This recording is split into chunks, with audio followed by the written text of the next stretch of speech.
impressed with you guys, all of you. You have my sympathies with that ridiculous crowd out there.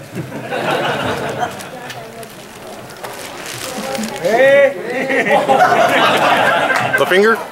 We're going to tweet that so you can find yourself on the Twitter feed. You made us a little finger yesterday. Radio? It looks full. Oh, wait, there's 2 more seats? There's 2 more seats. There's one more guy. Oh!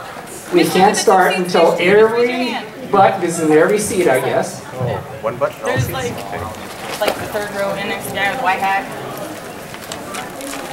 Walking over there, distracting with some very colorful. Clear! All right, we're clear. All right. You're here for a sneak peek of something Robotech.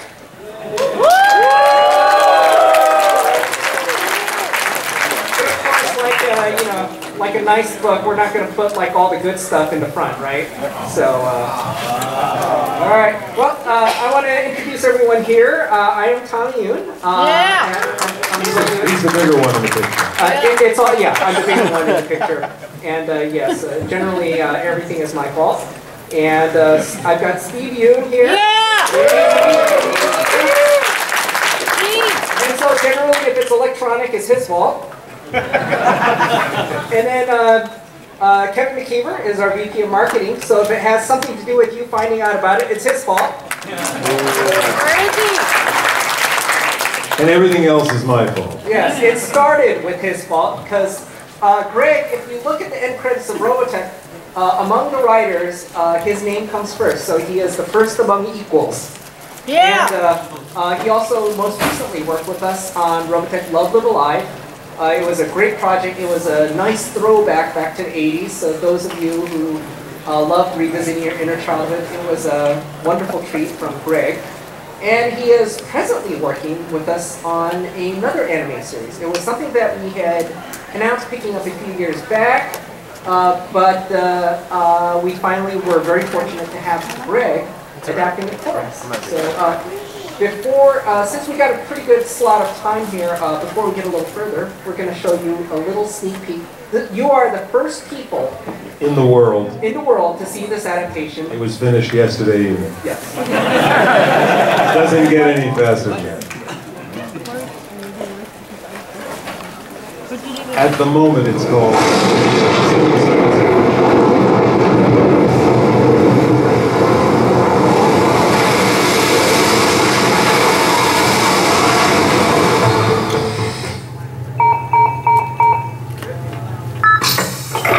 Uh-oh. Might miss the hors d'oeuvres at that. One of these command keys is surely a trap. These mafia guys are a pain in the butt. First they hide the key to the John, and now this. Captain, I hate to break the moment, but we've initiated detonation sequence. You'd figure they'd quit playing around by this time. Sir, could we make any kind of decision sometime tonight? It could be either one of them. Or maybe... Captain! God, I thought I was gonna die a virgin. Detonation sequence aborted. Launch tube hatches are closing. Open bow tubes and prepare the PCMs for deployment on my command. Vector 955 at 48. Mona? Steady as she goes. Remy? Impact in 55 seconds. PCMs deployed and positioned. Okay, here we go. Bow tubes open. Fire away! Estimated impact is 45 seconds.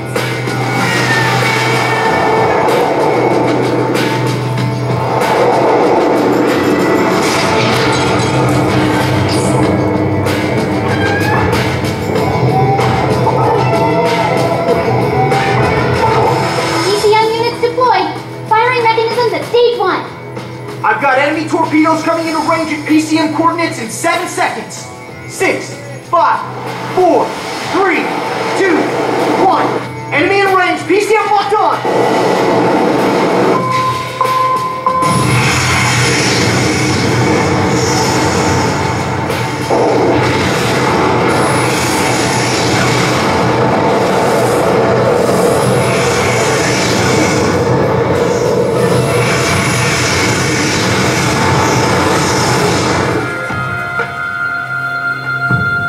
I'm not wrong, we've picked up some company.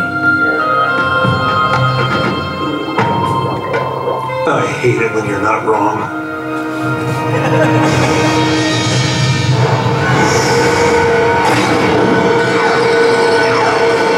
Where the heck did they come from?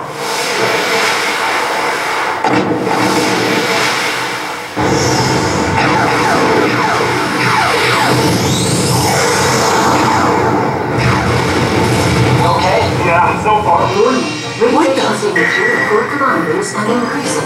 I'm profiling a nuclear sub back at 8 o'clock and closing, and I'm picking up a torpedo launch as well. We have a couple of bogeys on our tail. Kane, what are you waiting for? You know you have to give the orders when the captain and commander aren't on board. Oh boy, I was afraid this might happen sometime, that a quiet, peace-loving guy like me would have to. No, what am I supposed to do? How about trying to act your age if not your shoe size?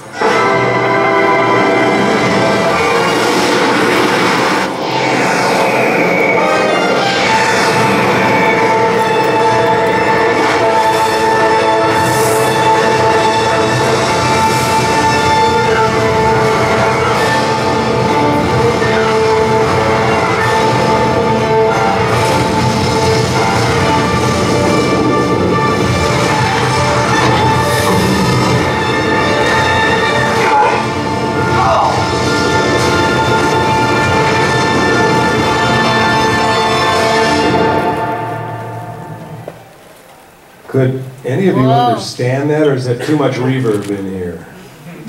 I couldn't understand the sound. Could you get that? Yeah.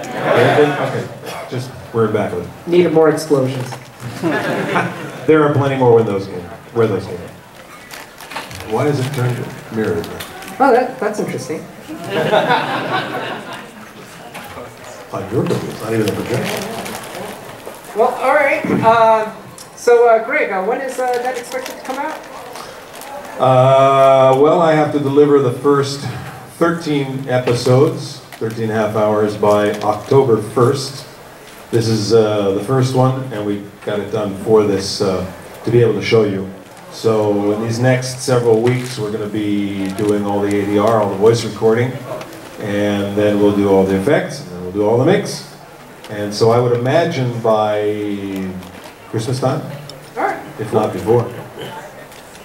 I'm not sure if it's going to be called Seven Seas or Legend of Blue, but I can't tell you what the title is because I don't think it's been chosen yet. Legend of Blue. Legend of Blue? You like Legend of Blue? Better. Better? I'll tell him. How about Wet Mecca? Yeah. All right, it's been coined. Yeah. All right. Yeah, that's how we make up our stuff. All right. Okay. Now that that's done, We got rid of that. we're going to do a quick recap of Robotech role-playing games. This is a fan favorite for those of you who are Palladium fans. For those of you who are also into RPG miniatures, Palladium last year, as many of you found out, expanded their license to include gaming miniatures, and Palladium turned to Kickstarter, of all places, to launch Robotech RPG Tactics, and it did extremely well for them. They wanted to start with $70,000 to do a starter set of, like a couple dozen mecha, and they ended up raising $1.4 million, and they were on the hook for a ton of mecha for all their stretch goals. And so, of course, for their original ship date of last holiday season was no longer realistic because of the sheer number of units that they had to manufacture. But they ended up going into manufacturing. So as of this month, they are printing these boxes. Like some parts are coming in from China, some parts are coming in from who knows where, and they're working on completing all these. And I believe the Kickstarter backers are going to have priority to receive their merchandise first. And so that's something that the fans can look forward to. Here's some of the different SKUs that we have for all the Kickstarter backers. So it's all the different mecha, finally in RPG form, and because so many stretch goals were met, even the obscure ones like the Ghost Drone that only showed up for like an episode and a half, that's in there too. And let's see, Robotech novelizations, these were getting really, really hard to find, and we did reprint the main original series for those of you who are McKinney fans. And we also had them adapted into electronic book form. And sorry. Oh yeah. Can you hear me in the back? Was I carrying? Oh, is that much better? Okay. Yeah. Yes. And today's winning numbers are. Okay. For now that the novelizations are available in ebook form, one of the humps we could get over was minimum order quantity for printing, and we could now do the obscure novels. So we had previously done just the omnibus editions covering the original series. Now we could do all those in-between novels that fans had been requesting from us to no end. And this includes Zentradi Rebellion, which is a story bridging in between the first and second generation. And then for those of you who are Sentinels fans who wanted to find out more about that branching storyline, we have all 5 of the Sentinels books in ebook form. And Before the Infinite Storm, which bridges between the second and third generation. And you can get these through Apple iBooks, Amazon Kindle, and so forth. And of course, the apocryphal circular storyline, End of the Circle. End of the Circle. Yes. There's fans who are split of the place this has within Robotech continuity, but as Carl had said, you know, the different universes of the Robotech universe, they're all kind of organic. They don't fit together perfectly, but you know, every fan has the right to enjoy their Robotech in their own way, and so it's available there, and so you can pick that up as well. And comics. How many of you guys heard about this project? Wow. How many of you are surprised? How many of you can't believe it? Okay. Well, when we announced this in the second half of last year, let's see, this was our teaser image, and the first response yeah, these are actual responses we got from the first game. These are actually, you can scrub through our Facebook page to confirm that these are all real responses, you know, like what, oh yeah, on the 7 circles of hell, Ron Paul warned us this would happen. You know, would rather see Chiron romance Prince Lotor. Absolutely. Yeah, actually, I think you both of you have, you know, about the same voice range. Maybe that was the thing, I don't know.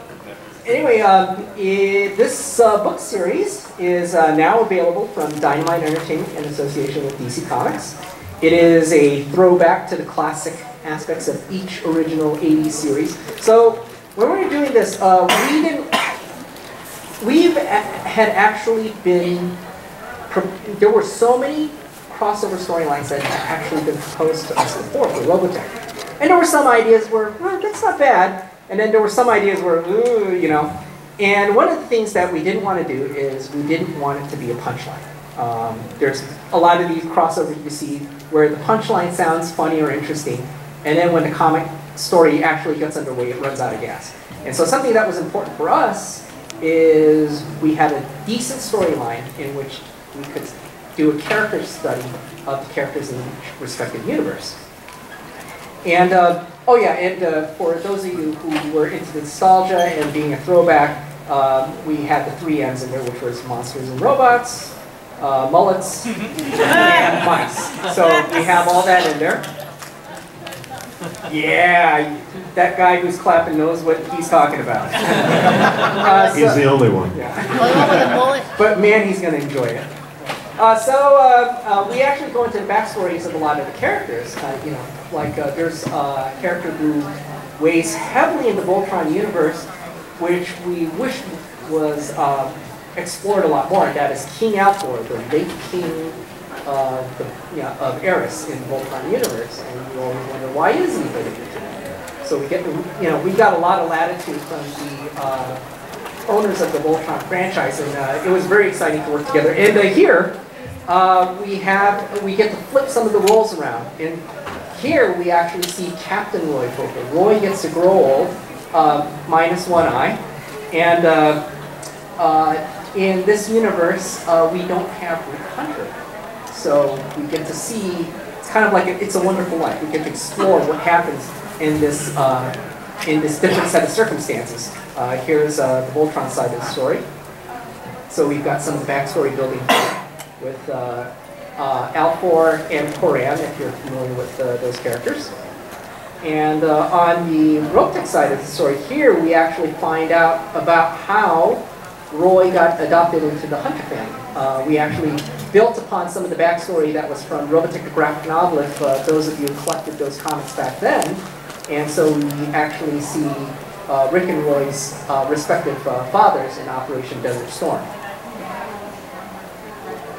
And we also have some new designs by our very talented artist, Elmer Damaso, who was just excellent with the mecha art. And here's the cover for Robotech Voltron #3. And here's a sneak peek of Robotech Voltron #4, which is coming out next week on the 9th. So you guys are the very first ones to get a sneak peek at this. And nobody's seen this yet. This is from Robotech Voltron #5, in which Chiron is actually in the process of stealing the lion. Who has?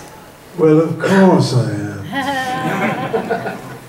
So we've got a pretty cool setup for a really exciting storyline here. So whether you get it on Comixology electronically or pick up the floppies at your comic book retailer, it's a fun read. Now, yeah, we do get a lot of questions about what about more animated Robotech? Well, how many of you were at our panel last year? That's not bad. About a third. That's actually a pretty good ratio. All right. How many of you ever heard of Love, Live, Alive?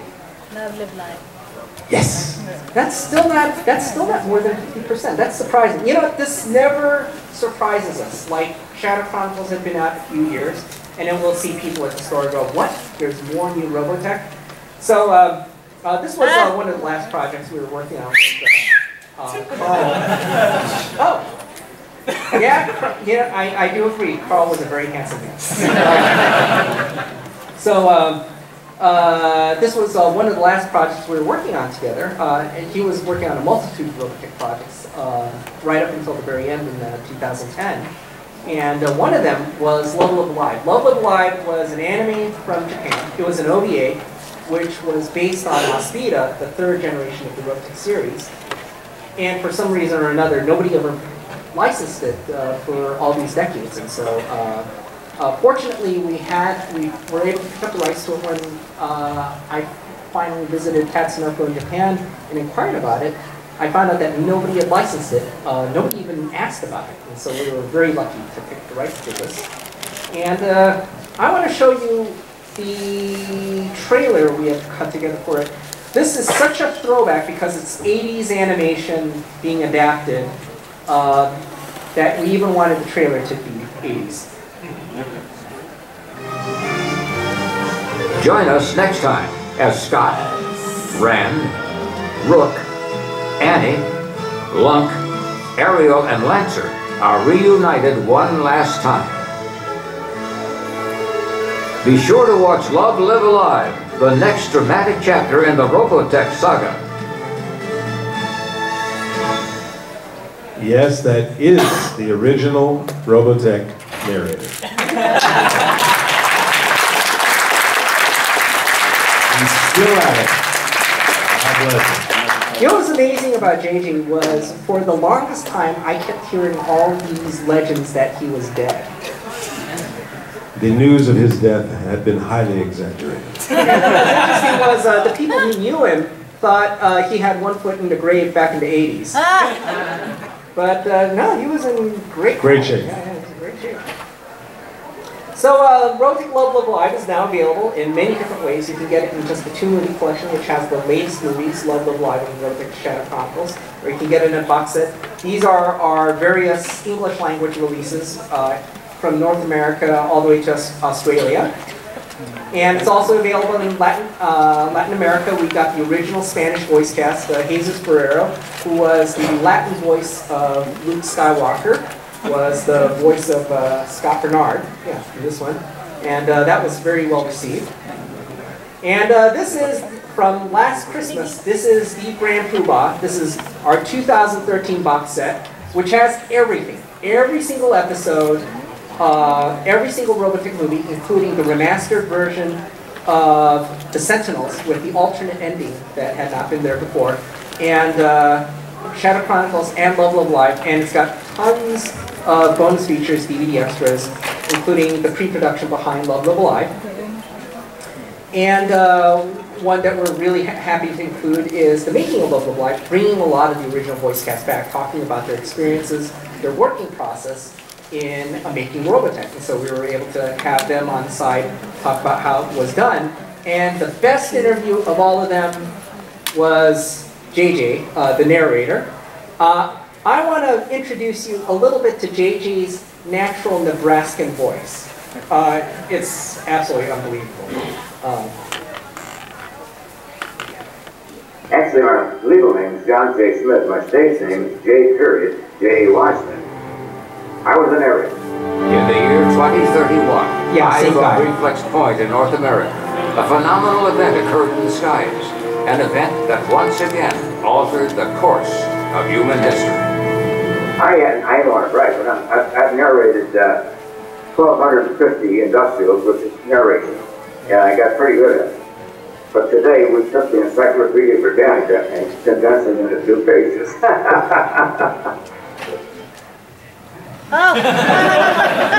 I noticed there seems to be a quirk with this projector where it turns all movies upside down. Very interesting. Don't worry, it's a subliminal message. Yeah. So, Greg, do you want to share the voice directing process of having him, like the 20 minutes it took to have him find his original voice from 25 years ago? It sounds like a natural voice, and it sort of is, but even so, the narration is just like any other actor. It's a character. I mean, he doesn't really speak that way. And it did take him a while to get that kind of bombastic thing he was doing in the beginning. He's got ears. He's an absolute consummate pro. It just took him a little while because he hasn't done it in 30 years or so. How long has it been? Oh yeah, nearly. And you're all still here. Thank you. Actually, you know what's depressing? Last year, I think there was a girl in the crowd, and I think it was Frank Catalano said, "What? How old are you? You know, you look too young to have watched Robotech back then." She goes, "Oh, well, my grandmother got me into it."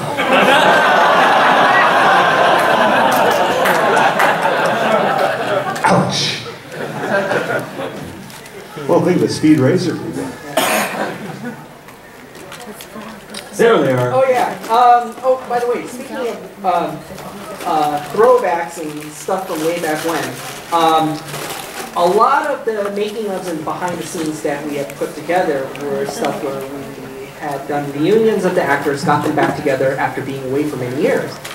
But fortunately, due to the work of a film and television media student from decades ago, there was actually a making of that nobody had ever seen except the faculty down in San Diego County.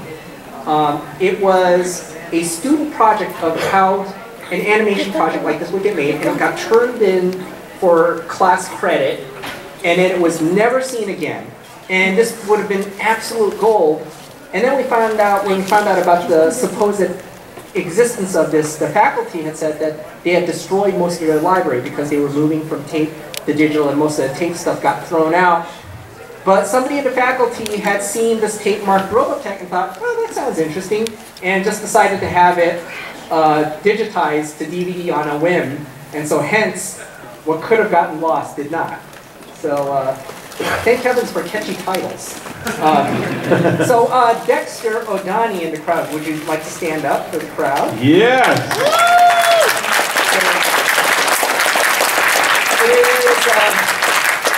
It is with his hard work and effort that this was possible. So you get to see Reba West doing Min-Made back in 1985.